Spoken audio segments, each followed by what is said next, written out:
Good Tuesday evening, everyone. Thanks for joining us for Western Mass News at 6. I'm Chris Pisano. Let's take a quick look at what's making headlines tonight.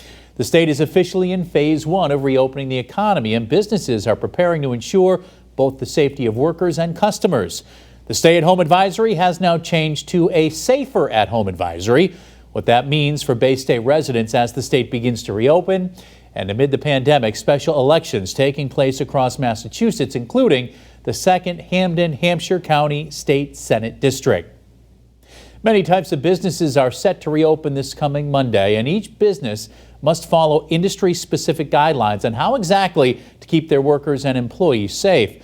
But it's also important to take notice of the business you start to visit in that time. Western Mass News reporter Audrey Russo joins us live in Springfield with more. Audrey. I spoke with UMass biologist Erica Hamilton about some of the questions you should be asking and some of the behaviors you should be looking out for at the businesses that are slated to reopen both next week and the ones slated to reopen down the road. Dame's boutique owner Giselle Cabrera says she's been booking clients ever since salons were given the okay to reopen on May 25th. However, due to the state's COVID-19 guidelines, Cabrera says not every service she and other salons offer will be available. Spa services in its totality has to wait till I believe June 8th. So no nails, no waxing, no facials. UMass microbiologist Erica Hamilton says it's important to make sure the salon you're visiting is following those social distancing rules. I would wear a mask in the salon. I would want the person cutting my hair wearing it. I would want to know that things are being disinfected, and I wouldn't want to be in a place where every chair is full. To limit the time spent in the chair and in an enclosed space like a salon. If you can wait to have a really time-consuming thing done to your hair, put it off. Pet grooming services will also start back up on Monday. While Hamilton says the risk of contracting COVID-19 from your pet is low, she says there are questions you should ask to minimize that risk. Are you going to be wearing a face mask? What's disinfected? What items in the pet grooming facility are going to be disinfected between each dog? And when restaurants do eventually reopen in early June, these are the establishments where being vigilant is necessary. If you're in a restaurant, you can't wear a mask. The state says eateries will have to operate at reduced capacity. She says the state will need to strike the safest percentage to make sure unmasked diners won't be exposed. Is an amount where you could have people in there, but they're not right on top of each other. The state says businesses must comply with the social distancing and cleaning process before they reopen. Though it's a self-certified program, state officials say their goal is to educate businesses that are caught failing to follow the rules. After all these weeks at home, Cabrera says she expects some clients may get nervous when sitting in the chair for the first time in a long time. If they get there and the anxiety takes over, I'm okay with them rescheduling, because you won't know how you're going to feel until you're in that predicament. Now, the phased reopening plan was announced by the governor and his reopening advisory board yesterday. Today, the governor did not hold a press briefing, a rare weekday off as the pandemic continues. Live in Springfield, Audrey Russo for Western Mass News. Audrey, thank you for that live report. The Massachusetts Department of Public Health releasing the latest state numbers, and so far, the number of tests conducted is 476,940. with 7,741 tests done today. The Department of Public Health confirming 87,925 positive cases. That's up 873 today.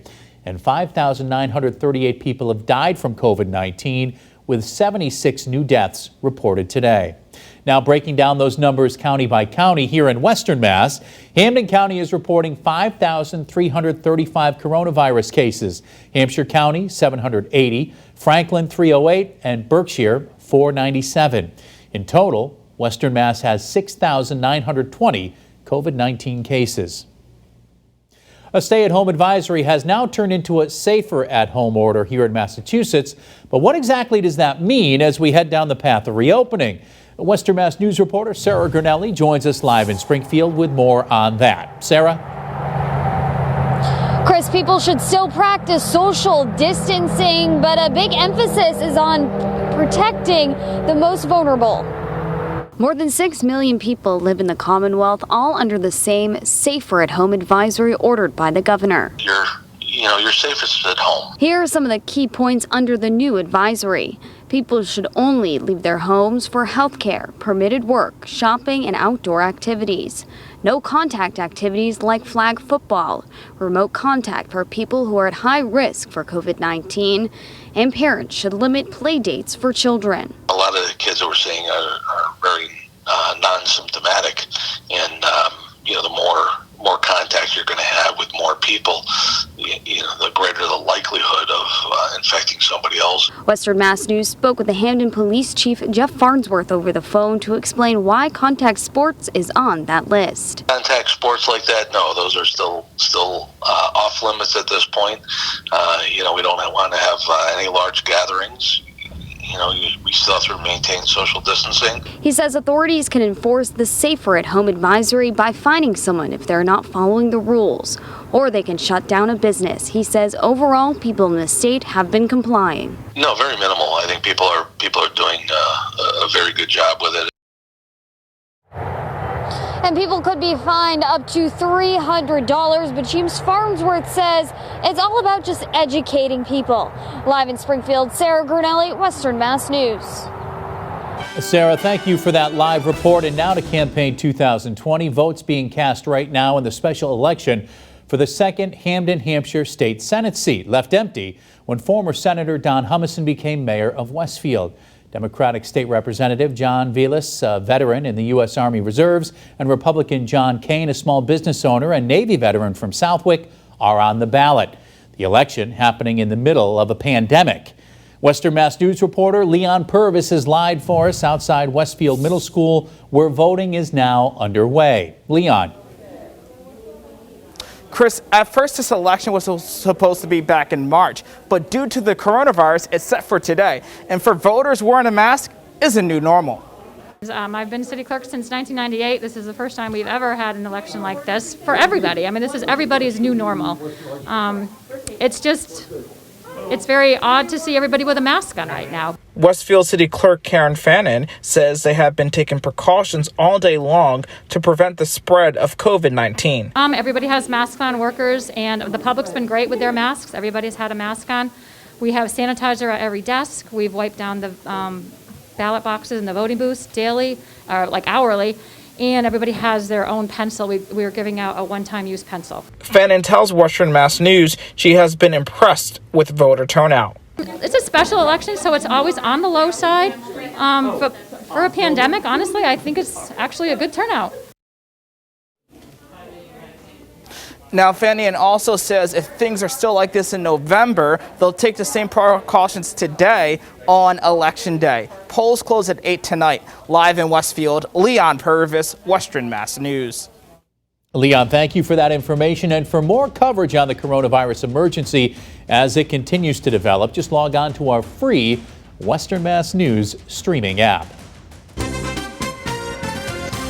We saw afternoon highs fall just shy of our seasonal average for this time of year in the low 70s. We were in the mid to upper 60s. Now we're starting to see a little bit of cloud cover move on through. I think that we'll see a really nice sunset just after 8 o'clock because of this cloud cover, but we're still seeing a good amount of sunshine peeking through. So we'll call it filtered sunshine into the 6 o'clock hour. A few extra clouds as you go into this evening, but we're going to thin those out tomorrow with nothing to worry about but sunshine and wearing that sunscreen. We're in the upper 50s in Blandford, 67 in Greenfield, 64 in Orange and Amherst, and 59 degrees in Ware. A comfortable evening. Our humidity values importantly staying low, and you're waking up with the sunshine for your Wednesday, and we're ending the day with sunshine on Wednesday. Thursday, much the same, slightly warmer. And again, we're going to just enjoy that lack of humidity. Upper 30s for overnight lows. We're starting out on a chilly note with a northeast wind 5 to 10 miles per hour. The wind, importantly, will be cooler or lower rather than what we saw today. Low 70s for your afternoon highs. A comfortable day overall. This is about our average for this time of year. And we're going to be above average as we head towards the weekend. We'll look at those numbers, Chris, in just a few minutes. Back to you. Jacob, thanks. Coming up next on today's edition of Funding Your Family, we'll be talking about loan forgiveness and how you can possibly benefit. And local pool companies are seeing a surge in their business, but are they able to keep up with the demand? That and more coming up next. Stay with us.